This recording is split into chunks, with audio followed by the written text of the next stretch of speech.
నల్లధనాన్ని అరికట్టాలనే నిర్ణయం మంచిదే అన్నారు టీఆర్ఎస్ నేతలు. కానీ బ్లాక్ మనీ అరికట్టేందుకు తీసుకుంటున్న చర్యలే బాగాలేవని అన్నారు. పెద్ద నోట్ల రద్దుతో సామాన్య జనం చాలా ఇబ్బందులు పడుతున్నారని చెప్పారు. విడతల వారీగా చర్యలు తీసుకుంటే బాగుండేదన్నారు ఎంపీ బూర నరసయ్య. స్ఫూర్తి చాలా మంచిది. మరి డాక్టర్లు ఏమంటారంటే operation successful, patient dead.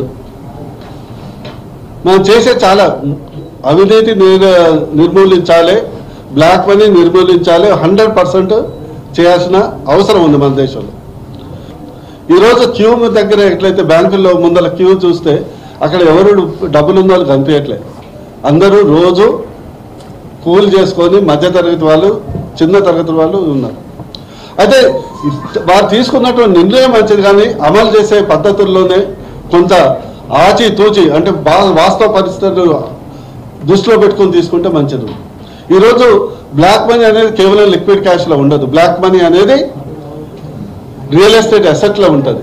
Black money అనేది విదేశీ స్విస్ బ్యాంకులో ఉంటుంది. బ్లాక్ మనీ అనేది గోల్డ్ రూపంలో ఉంటుంది. బ్లాక్ మనీ అనేది ఈవెన్ సెన్సెక్స్లో ఉంటుంది.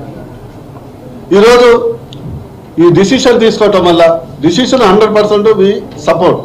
మనం చేసే పద్ధతులు అంచెలంచెలుగా చేస్తుంటే సామాన్య ప్రజలకు ఇబ్బంది కలగపోతుందని మా యొక్క